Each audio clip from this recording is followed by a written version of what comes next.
Bismillahirrahmanirrahim. Assalamu alaikum. I welcome you to another video lecture for National Certified Assessor. इस session में हम लोग discuss करने जा रहे हैं evidence. Let's start presentation.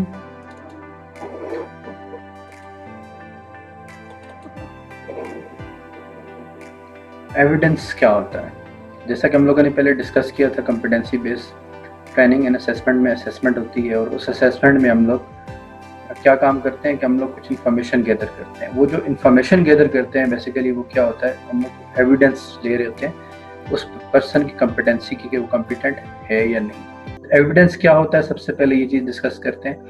Evidence को हम डिफाइन करेंगे. Evidence is the information on an individual's performance that is gathered and measured against a unit standard to provide proof of competence. कि हम लोग कुछ इंफॉर्मेशन गैदर करते हैं किससे रिलेटेड, इंडिविजुअल की परफॉर्मेंस से रिलेटेड. अगेंस्ट व्हाट, अगेंस्ट किसी यूनिट से रिलेटेड या पूरी कॉम्पिटेंसी से रिलेटेड, और ये चेक करते हैं कि वो प्रूफ कर सकता है अपनी एहलियत या नहीं. और वो एहलियत क्या होगी, वो एहलियत क्या होगा कि वो उससे रिलेटेड नॉलेज, स्किल और एटीट्यूड रख रहा है या नहीं रख रहा. अगर हम लोग किसी एक यूनिट को करेंगे तो उस यूनिट से रिलेटेड वो एविडेंस कलेक्ट करेंगे. और अगर हम लोग पूरी कॉम्पिटेंसी स्टैंडर्ड को असेस कर रहे हैं तो फिर हम लोग उसकी जो कोर कॉम्पिटेंसीज हैं उन सबको according to the competency standard और कॉम्पिटेंसी बेस्ड असेसमेंट उसे गैदर करेंगे. अब क्या होता है जी, लेजिटिमेट प्रूफ ऑफ कॉम्पिटेंस क्या होगा, एक यानी कि एक सही ऑथेंटिक प्रूफ क्या होगा. कैंडिडेट का कोई वर्क सैंपल होगा. वो वर्क सैंपल क्या होगा, उसका कोई काम हो सकता है, उसका कोई रियल टाइम प्रोजेक्ट हो सकता है, कोई केस स्टडीज से रिलेटेड उसका रिस्पांस हो सकता है, उसका कोई सर्टिफिकेट हो सकता है, किसी भी किस्म का एविडेंस हो सकता है. तो इन्हीं चीज़ों की बेस के ऊपर एविडेंस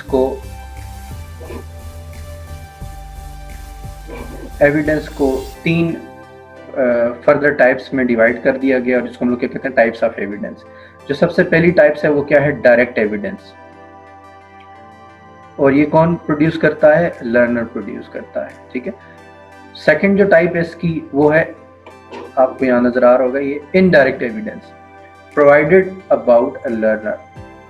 देखें उसमें था क्या, प्रोड्यूस्ड बाय लर्नर, यानी कि उस टाइम पे प्रोड्यूस करेगा किसी रियल टाइम एनवायरनमेंट में आपके सामने इन फ्रंट ऑफ असेसर जो काम हो रहा होगा वो क्या कहलाएगा, उसे हम लोग कहेंगे डायरेक्ट एविडेंस.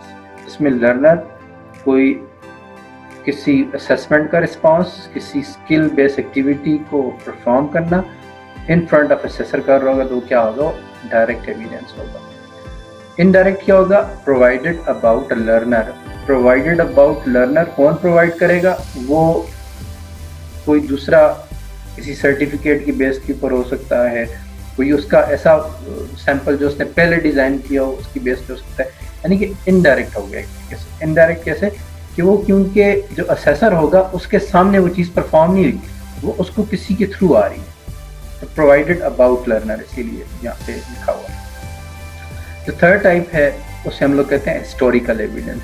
हिस्टोरिकल एविडेंस क्या मतलब, कोई पुराने उसके कोई काम है. मिसाल के तौर पे information about candidate past achievement, किसी पुरानी अचीवमेंट की पहले उसने कुछ अर्सा पहले उसने कोई सर्टिफिकेट लिया, कुछ अर्सा पहले उसने कोई टास्क परफॉर्म किया. अगर वो एज एविडेंस वो प्रोड्यूस करेगा तो वो कौन सी टाइप कहलाएगी, वो हिस्टोरिकल एविडेंस कहलाएगी. तो तीन टाइप्स हैं, कौन कौन सी, direct produced by learner, indirect provided about learner, and the third one is historical evidence, information about candidate past achievement. तो ये तीन टाइप्स हैं किसकी, एविडेंस की, direct, indirect and historical. Now सबसे पहले अब देखते हैं डायरेक्ट एविडेंस क्या होता है. Direct evidence shows that the learner is performing the function at or the required standard. Direct evidence ये शो कर रहा होता है कि जो लर्नर है वो परफॉर्म कर रहा होता है कोई फंक्शन किससे रिलेटेड, रिक्वायर्ड स्टैंडर्ड से रिलेटेड. और किस तरह से ये हम लोग इकट्ठा करेंगे, इसके कुछ तरीकाकार हैं आपके सामने लिखे हुए. सबसे पहला क्या है, observation in the work place या क्लासरूम. या हम लोग उसको किसी वर्क प्लेस में ऑब्जर्व कर रहे होंगे, वो कुछ काम करके परफॉर्म कर रहा होगा और उसको असेसर देख रहा होगा। तो या वो किसी क्लासरूम में ये एक्टिविटी कर रहा होगा, कोई टेस्ट दे रहा है, आप उसको देख रहे हैं, आप उसको ऑब्जर्व कर रहे हैं कि वही बंदा टेस्ट दे रहा है, वही लर्नर टेस्ट दे रहा है, वही ट्रेनिंग टेस्ट दे रहा है जिसकी आप असेसमेंट कर रहे हैं। तो क्या होगा, डिमॉन्स्ट्रेशन करके वो दिखाएगा, नेचुरल अक्रिंग एविडेंस, जो कि उस टाइम आपके सामने वो कोई सैंपल बना रहा है, कोई अपना कोई पार्ट ऑफ कॉम्पिटेंसी आपके सामने प्रेजेंट कर रहा है, तो वो क्या होगा, उसकी ऑब्जर्वेशन होगी, आप उसको देख रहे होंगे, आप उसको रियल टाइम एनवायरनमेंट में खुद वहाँ टच कर रहे होंगे। सेकंड जो है वो क्या है, selected product example in the work place regarding the subject. कोई प्रोजेक्ट आपको दिखा रहा है कंप्लीट करके, और उसके ऊपर वो आपको डिटेल ब्रीफिंग और इसके अलावा उसकी जो भी उसने लेआउट डिज़ाइन किया उसके बारे में बता रहा है, और एक प्रोजेक्ट आपके सामने भी पड़ा हुआ, आप उसको फिजिकली भी देख रहे हैं। उसके बाद क्या है, एक रिटन टेस्ट हो सकता है, क्वेश्चन एंड आंसर जिसको हम लोग कहते हैं। तो एक टेस्ट का एक आंसर है जो उसने ही लिखा है और आपके सामने आया है और आप उसको देखते हैं, तो वो क्या होगा, डायरेक्ट एविडेंस होगा। इसके बाद क्या है, ऑब्जर्वेशन ऑफ परफॉर्मेंस। कोई वीडियो है या कोई ऑडियो टेप है और आप उसको ऑब्जर्व कर रहे हैं, उसकी आप परफॉर्मेंस देख रहे हैं, याद रखिए ये तभी डायरेक्ट एविडेंस में आएगा जब आप उसको रियल टाइम एनवायरनमेंट में देख रहे हैं, डायरेक्ट आप उसको डायरेक्टली ऑब्जर्व कर रहे हैं, तो तब ये आएगा इसमें डायरेक्ट एविडेंस में। अगर वो आपको अपना कोई हिस्टोरिकल ला के दिखाता है तो वो फिर डायरेक्ट में नहीं आएगा, ये कोई रियल टाइम सिनेरियो होगा जिसमें कोई वीडियो या कोई इस तरह की चीज़ आपको एविडेंस के तौर पे दिखाए, तो आप उसकी परफॉर्मेंस को ऑब्जर्व कर सकते हैं। रियल टाइम एनवायरनमेंट मतलब कोई रियल वीडियो है और वो लाइव चल रही है और वहाँ पे भी कोई असेसमेंट से रिलेटेड जो SOPs हैं वो फॉलो हो रहे हैं। The next thing is case study, question and product of work, portfolio of evidence. कोई पोर्टफोलियो ऑफ एविडेंसेस लेके आता है, मिसाल के तौर पे जैसा आपको जब आपकी असेसमेंट कंप्लीट हो जाती है, हम आपको टास्क देते हैं कि आप लोगों ने एक पूरी असेसमेंट बना के लानी है और उसमें आपने एक रियल टाइम एक असेसमेंट करनी है, कोई से 2 कैंडिडेट्स की, तो आप उसकी पिक्चर्स भी लेते हैं, उसकी वीडियो भी बनाते हैं, उसकी अटेंडेंस भी लेते हैं, उसकी एविडेंस गाइड की उसका पूरा डेटा भी लेते हैं। तो वो सारा एक डिटेल पोर्टफोलियो है जो आप ला के वहाँ प्रेजेंट करते हैं, पूरी एक फाइल बना के कंप्लीट रिकॉर्ड के साथ। तो उसको हम लोग क्या कहते हैं कि एक पोर्टफोलियो ऑफ एविडेंस है जो कि आपने वहाँ पे ला के प्रेजेंट कर दिया है। तो ये भी क्या होगा, डायरेक्ट एविडेंस, क्योंकि उसको असेस आप कर रहे हैं इसलिए ये डायरेक्ट एविडेंस है। बनाया उसने लेकिन उसको आप हर तरह से अपने as a assessor, as a lead assessor आप उसकी उस पूरे पोर्टफोलियो को देख रहे हैं कि ये इसने according to the standard achieve किया है या नहीं किया, तो वो क्या कहलाएगा, डायरेक्ट एविडेंस। अगर हम लोग इसके एक बेंचमार्क सेलेक्ट करें तो ये इंतहाई आसानी से हम लोग कर सकते हैं कि जिसमें असेसर डायरेक्टली लर्नर को असेस कर रहा हो तो वो किस में जाएगा, डायरेक्ट एविडेंस। ठीक है। Next one is indirect evidence. Indirect evidence का मतलब क्या है, जो कि आपको लर्नर के बारे में प्रोवाइड किया गया है, कोई रेफरेंस है, कोई लेटर ऑफ वैलिडेशन है, कोई फोटोग्राफ ऑफ कंप्लीटेड वर्क है, कोई ऑडियो टेप है, कोई पुराने ट्रॉफीज, सर्टिफिकेट्स हैं, कोई कोलीग, सीनियर कोलीग या जूनियर कोलीग या साथ का कोई बंदा है वो कोई लेटर ऑफ एप्रिसिएशन दे रहा है, लेटर ऑफ रिकमेंडेशन दे रहा है, तो ये चीज़ भी क्या कहलाएंगी, इनडायरेक्ट एविडेंस कहलाएगी। और प्रोडक्शन रिकॉर्ड, उसका कोई पुराना रिकॉर्ड है जो उसने पिछली वर्क प्लेस से बनाया है लेकिन है लेटेस्ट, पिछली वर्क प्लेस जहाँ पे वो भी काम कर रहा है उससे रिलेटेड उसने भी सैंपल बनाए वो ला के आपको दिखा रहा है, तो ये क्या होगा, इनडायरेक्ट एविडेंस कहलाएगी। इसके अलावा कोई ट्रेनिंग रिकॉर्ड दिखा रहा है, कह रहा है कि जी मेरे पास इस स्टैंडर्ड से रिलेटेड ये कॉम्पिटेंसी ऑलरेडी है क्योंकि मैंने ये ट्रेनिंग अभी रिसेंटली अचीव की है जिसमें फलाना मॉड्यूल मैंने कवर किया था। तो वो आज उसके पास एक ट्रेनिंग रिकॉर्ड है उससे रिलेटेड, लेकिन क्योंकि आपने असेस नहीं किया इसकी वो इनडायरेक्ट एविडेंस है, क्योंकि प्रोवाइडेड बाय, वो प्रोवाइड किया जा रहा है अबाउट द लर्नर, और वो ट्रेनिंग रिकॉर्ड की असेसमेंट आपने नहीं की हुई, वो असेसमेंट किसी और की हुई है। तो जिसमें असेसर खुद इन्वॉल्व नहीं है वो किसमें चला गया, इनडायरेक्ट में। क्या क्या थे, रेफरेंस लेटर आया किसी दूसरे सुपरवाइजर की तरफ से, लेटर ऑफ वैलिडेशन आया कि जी इसने ये काम किया था और मैं ये कहता हूँ कि बहुत अच्छी तरीके से ये काम, इससे लेटर ऑफ रिकमेंडेशन भी कहते हैं। कोई पुराना जगह पे वो कोई काम कर रहे हैं उसकी फोटोग्राफ्स दिखा रहा है आपको, ऑडियो टेप्स दिखा रहा है, कोई पुरानी सर्टिफिकेट लेके आया, लेटर ऑफ एप्रिसिएशन लेके आया हुआ, कोई ट्रॉफीज दिखा रहा है आपको कि मेरी ट्रॉफीज में मैंने ये जीती है, आपको तो नहीं पता ना, आपने खुद तो नहीं देखा, इनडायरेक्ट है, इसलिए इनडायरेक्ट में डाला हुआ। लेटर्स फ्रॉम कोलीग, किसी साथ के बंदे से उसने फीडबैक ली हुई अपने बारे में, जैसे कि हम कहीं पे टीचिंग कर रहे हैं तो हम कहीं जाते हैं या कहीं पे ट्रेनर हैं तो हम उनको अपने स्टूडेंट की भी फीडबैक ला के दिखाते हैं कि जी ये हमारे स्टूडेंट ने हमें फीडबैक, क्योंकि वो प्रोवाइड कर रहे हैं हम लोग पिछला रिकॉर्ड जहाँ पे हम काम कर रहे थे किसी और की तरफ से, आपने खुद जज नहीं किया हुआ, तो वो इनडायरेक्ट एविडेंस कहलाएगा। इसी तरह प्रोडक्शन और ट्रेनिंग रिकॉर्ड में ऑलरेडी डिटेल में एक्सप्लेन कर चुका हूँ। After that historical evidence. Historical evidence क्या होता है? Historical evidence provide information to assessor about an individual past achievement, पुरानी अचीवमेंट जो कि बिल्कुल लेटेस्ट नहीं है, लेकिन वो उसकी एक जो क्वालिफिकेशन या एक जो प्रोफाइल है उसका हिस्सा है, ठीक है। तो वो अगर आपको ला के दिखाता है तो वो क्या होगा? हिस्टोरिकल एविडेंस होगा। क्या क्या हो सकता है? फोटोग्राफ्स ऑफ परफॉर्मेंस, कोई फोटोग्राफ्स ला के दिखाता है अपनी परफॉर्मेंस के, कोई आउटकम्स या आउटपुट जो उसने क्रिएट किए हैं वो ला के दिखाता है, कोई टेस्टिमोनियल्स हैं, कोई पुरानी उसकी अप्रेजल रिपोर्ट्स हैं वो ला के दिखाता है पुराने पास्ट एम्प्लॉयर्स की, पास्ट मैनेजर्स की तरफ से, कोई सर्टिफिकेट या कोई क्वालिफिकेशन पुरानी ला के दिखाता है, लॉग बुक और अदर रिकॉर्ड ऑफ परफॉर्मेंस दिखाता है। लॉग बुक से मतलब ये है कि कोई उस एक्टिविटीज़ जो वो करता रहा है उसका रिकॉर्ड उसके पास मेंटेन है, उसने अपनी जो लॉग बुक थी उसकी कोई फोटो कॉपी पास रखी हुई है और वो उसने किसी सुपरवाइजर से साइन कराई हुई है और वो ला के आपको दिखाता है। Letter of support from former peers, पुराने जो उसके वर्क कोलीग्स रहे हैं, साथ काम करने वाले रहे हैं, उनसे कोई लेटर ऑफ सपोर्ट दिखाता है, कोई पुरानी वीडियोस दिखाता है, ऑडियो टेप्स दिखाता है, कोई पुरानी असाइनमेंट्स दिखाता है, रिपोर्ट्स दिखाता है और अदर डॉक्यूमेंट्स दिखाता है। न्यूज़पेपर और मैगजीन में कोई उसका आर्टिकल छपा था पुराना, तो वो आपको दिखाता है। और पास कॉम्पिटेंसी बेस्ड असेसमेंट है तो उसका आप ला के रिकॉर्ड दिखाता है कि ये मेरे पास फलाना एविडेंस पड़ा हुआ है। अब इसको हिस्टोरिकल इसलिए कहते हैं, देखें थोड़ा सा डिस्टिंग्विश करना बहुत ज़्यादा ज़रूरी है कि इनडायरेक्ट और हिस्टोरिकल में क्या फ़र्क होगा। इनडायरेक्ट में अगर आप देखें तो कुछ चीज़ें आपको यहाँ पे भी, फोटोग्राफ यहाँ पे भी नज़र आ रहा है, इसी तरह ऑडियो टेप भी नज़र आ रही है, लेटर्स भी नज़र आ रहे हैं और ये आगे हिस्टोरिकल में भी है। ऐसा क्या बेंचमार्क है जिसकी बेस के ऊपर दोनों को जो इनडायरेक्ट में पहले दिखाए गए हैं वो बाकायदा वैलिडेटेड और ऑथेंटिक डॉक्यूमेंट, बाकायदा वैलिडेटेड और लेटेस्ट है। लेटेस्ट मतलब बिल्कुल जिस जॉब पे भी वो काम कर रहा है, ये जो एक्सपर्टी वो आपको अपनी दिखा रहा है वो अभी इस काम से रिलेटेड है और करंट है, ठीक है। हिस्टोरिकल कौन सी होंगी? जो पास्ट होंगी, जो पुरानी होंगी, जो कि 3 माह 6 माह से पुरानी बातें वो आपको दिखा रहा है। मिसाल के तौर पे जिस तरह मैंने 2008-9 में एक इदारे में काम किया था, मैंने आज तक उसकी अप्रेजल रिपोर्ट संभाल के रखी हुई है, मैंने आज तक उसके सर्टिफिकेट संभाल के रखे हुए हैं। वहाँ जो मैंने काम किया था उसको मैं आज ला के प्रेजेंट करूँ कि जी मेरे पास ये जो है, तो मेरे पास ये रिकॉर्ड ऑफ अचीवमेंट है मेरा पुराना, तो वो हिस्टोरिकल कहलाएगा क्योंकि वो पुराना है। और जो मेरी करंट कॉम्पिटेंसीज है दे आर नॉट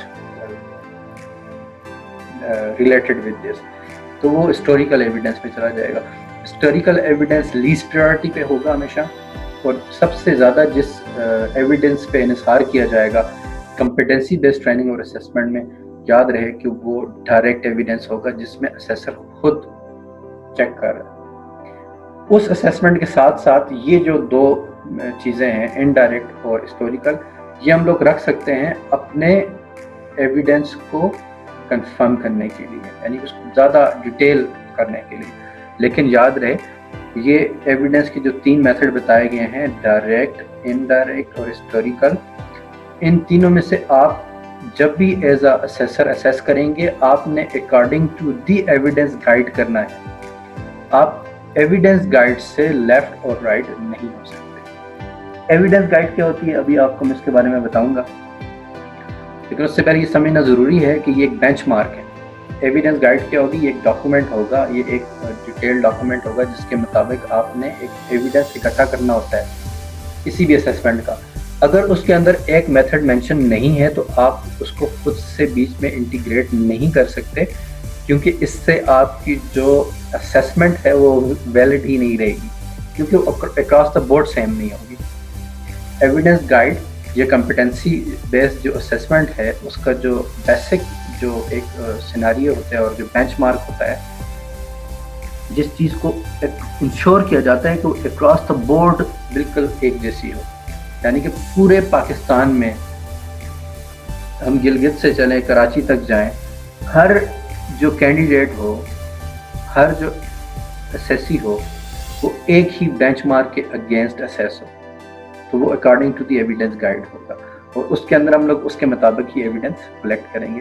लेकिन जो बेस्ट मेथड है वो क्या है? Direct evidence. इसके साथ हम थोड़े से चीज़ें ले सकते हैं जिनको हम लोग क्या बोलेंगे, इनडायरेक्ट और हिस्टोरिकल एविडेंस।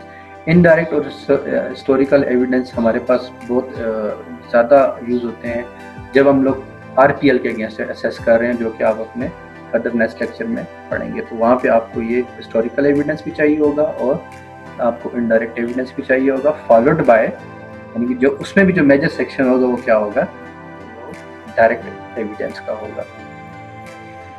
तो अब हम देखते हैं what is evidence guide assessment package क्या होगा। अभी जैसा कि मैंने आपको इन डिटेल एविडेंस के 3 मेथड बताए, अब इन 3 मेथड में देखा जाएगा कि एक कॉम्पिटेंसी स्टैंडर्ड है, एक जॉब रोल है, उस पे किन किन एविडेंस को कलेक्ट करना है, तो वो हमें कौन बता रहा होगा? एविडेंस गाइड बता रही होगी। Evidence guide is a collection of critical evidence to assess whether individual are competent in performing the skill. ये एक डॉक्यूमेंट होगा जिसके अंदर हमें क्रिटिकल पैरामीटर जो हैं तो वो डिक्लेयर कर दिए होंगे कि जी इनको इन बेंचमार्क के अगेंस्ट जो है तो आपने असेस करना है। और वो बेंचमार्क क्या होंगे? वो टोटली आपका कॉम्पिटेंसी स्टैंडर्ड होगा, उससे बिल्कुल भी लेफ्ट राइट नहीं होगा। अगर आपका एविडेंस गाइड और कॉम्पिटेंसी स्टैंडर्ड अलाइन नहीं है, सबसे पहले तो ये बात नामुमकिन है, ठीक है। लेकिन अगर ऐसा हो जाता है तो इसका मतलब है कि आपकी जो असेसमेंट है, जो आपने कॉम्पिटेंसी बेस्ड असेसमेंट कंडक्ट की है, वो चैलेंजेबल है, क्योंकि वो प्रिंसिपल्स और रूल्स को फॉलो नहीं कर रही। अब क्या क्या चीज़ इसके अंदर होगी एविडेंस गाइड के अंदर? एविडेंस गाइड के अंदर जो सबसे पहली जो इन्फॉर्मेशन होगी वो क्या होती है? जो आपका ट्रेनिंग होता है उसकी इन्फॉर्मेशन होती है। उसका जो फर्स्ट पेज होता है एविडेंस गाइड का, उसके अंदर क्या होती है? ट्रेनिंग की इन्फॉर्मेशन होती है। ट्रेनिंग के ID कार्ड नंबर, उसका फादर नेम, उसका नेम, उसका एनरोलमेंट नंबर, इस तरह की डिटेल्स आप लोग लेते हैं। और उसके साथ उस पर ये भी होता है, उस पर उसका रिजल्ट भी आप बाद में नोट करते हैं कि वो कॉम्पिटेंट हुआ है या not yet come. Second number पे जो इन्फॉर्मेशन उसके अंदर होती है वो होती है असेसर की इन्फॉर्मेशन। जो बंदा उसको असेस कर रहा है उसका डिटेल होता है, असेसर का नाम, असेसर कोड, उसकी क्वालिफिकेशन, डेट ऑफ असेसमेंट। और उसके बाद जो इम्पोर्टेंट चीज़ के अंदर होती है उसको बोलते हैं summary of assessment outcome. Summary होती है कि उसने जो एक्टिविटीज़ परफॉर्म की उसकी पूरी डिटेल फीडबैक होती है। एक तो उसके अंदर ऑब्जर्वेशन चेकलिस्ट होती है और ऑप्शन होती है उसके अंदर, एक कॉम्पिटेंसी स्टैंडर्ड लिखा होता है, आगे ऑप्शन होती है येस और नो, ऊपर लिखा होता है कॉम्पिटेंट, नॉट येट कॉम्पिटेंट, यानी कि ये काम टास्क इसने अचीव कर लिया, अगर कर लिया तो आप येस पे टिक कर देंगे, अगर अचीव नहीं किया तो नो पे कर देंगे, मतलब not yet competent in that particular task. और उसके अंदर आखिर में जो सबसे जो इम्पोर्टेंट चीज़ होती है वो फीडबैक होती है, और फीडबैक के नीचे फिर डिटेल्ड डिसीजन होता है कि जी इसने ये ओवरऑल कॉम्पिटेंट हुआ है या नॉट येट कॉम्पिटेंट हुआ है। Of course competency based assessment में क्या होगा, अगर उसने कॉम्पिटेंसी सारी अचीव कर ली है तो देन ही इज़ कॉम्पिटेंट। अगर वो कहीं पे भी फॉल नॉट येट कॉम्पिटेंट के नीचे कर रहा है इसका मतलब है कि वो कॉम्पिटेंट नहीं है। और फाइनली उसमें नीचे detail list of tool and equipment भी लिखी होती हैं, और ये पूरा एक किस्म का एक डॉक्यूमेंट होता है जिसको आपका एज असेसर आप लोगों ने फॉलो करना होता है। और एविडेंस गाइड से आप बिल्कुल भी लेफ्ट राइट नहीं हो सकते, आपको 100% एविडेंस गाइड को फॉलो करना है। अगर किसी एविडेंस गाइड में ये चीज़ नहीं है कि इस क्वालिफिकेशन के लिए आप इस बंदे की नॉलेज टेस्ट नहीं ले सकते, तो आप कभी भी नहीं ले सकते। अगर उसके अंदर नॉलेज टेस्ट का ऑप्शन टिक है, उसके अंदर स्किल टेस्ट का यानी कि डिमॉन्स्ट्रेशन का टिक है, उसके अंदर पोर्टफोलियो ऑफ एविडेंस का ऑप्शन टिक है, तो तब आप ये 3 किस्म के एविडेंस कलेक्ट कर सकते हैं, वरना जितनी उसने लिमिट दी होगी आप उससे बाहर नहीं जा सकते। तो एविडेंस गाइड को मैं फिर एक दफ़ा एक्सप्लेन करता हूँ. Evidence guide is collection of critical evidence to assess whether individuals are competent in performing the skill. ये चीज़ होती है असेसमेंट गाइड या एविडेंस गाइड या असेसमेंट पैकेज. इसी को असेसमेंट पैकेज भी कहा जाता है. अगर आपके सामने कोई असेसमेंट पैकेज का नाम लें तो वो एविडेंस गाइड ही है. और आपको ये नेपटेक की साइट पे अवेलेबल हैं. हर ट्रेड से रिलेटेड, हर कॉम्पिटेंसी स्टैंडर्ड से रिलेटेड उसकी एविडेंस गाइड अवेलेबल है. क्योंकि जब आपका कॉम्पिटेंसी, कोई भी कॉम्पिटेंसी बन रही होती है किसी भी जॉब रोल से रिलेटेड, तो उसका कॉम्पिटेंसी स्टैंडर्ड बनता है, उसका कैरिकुलम बनता है और उसका साथ ही उसका असेसमेंट पैकेज भी बनता है जिसको हम लोग एविडेंस गाइड कहते हैं. तो आपको उसको ही फॉलो करना होता है ताकि across the board same assessment हो. इसका जो बेसिक मकसद है वो यही है. और इसके अंदर क्या क्या होता है? ट्रेनिंग इन्फॉर्मेशन होती है, असेसर इन्फॉर्मेशन होती है, समरी ऑफ असेसमेंट आउटकम होती है और list of tool and equipment होती है. Thanks for attention. और आज अभी जो हम लोगों ने इस सेशन में जो चीज़ें डिस्कस की वो क्या है? सबसे पहले हम लोगों ने डिस्कस किया एविडेंस क्या होता है, उसके बाद एविडेंस की टाइप देखी और तीनों टाइप्स को डिटेल हम लोगों ने डिस्कस किया. और फाइनली ये देखा कि वो एविडेंस रिकॉर्ड किस चीज़ पे करते हैं, उसे हम लोग असेसमेंट पैकेज या एविडेंस गाइड कहते हैं. और एविडेंस गाइड के अंदर क्या 4 इंपॉर्टेंट चीज़ें होती हैं वो भी मैंने आपको बता दिया कि उसके अंदर कैंडिडेट इन्फॉर्मेशन होती है, उसके अंदर असेसर इन्फॉर्मेशन होती है, उसके अंदर समरी ऑफ आउटकम होती है और list of tools and equipment that is required for assessment होती है. एंड नाउ आज के सेशन में यही था हमारा. अगर आपको इससे रिलेटेड कोई भी क्यूरी हो, कोई इशू हो, कोई क्वेश्चन हो, तो आप मेरे ईमेल एड्रेस पे कोऑर्डिनेट कर सकते हैं जो कि है abbasi.muhammad85@gmail.com. आपसे मुझे मेल करें और अपना जो भी क्यूरी है, जिस टॉपिक से रिलेटेड भी है, उसको रेफ़र करके मुझे भेजें. मैं इंशाल्लाह आपको टाइमली रिस्पॉन्स कर दूँगा. Thanks for viewing this presentation. Allah Hafiz.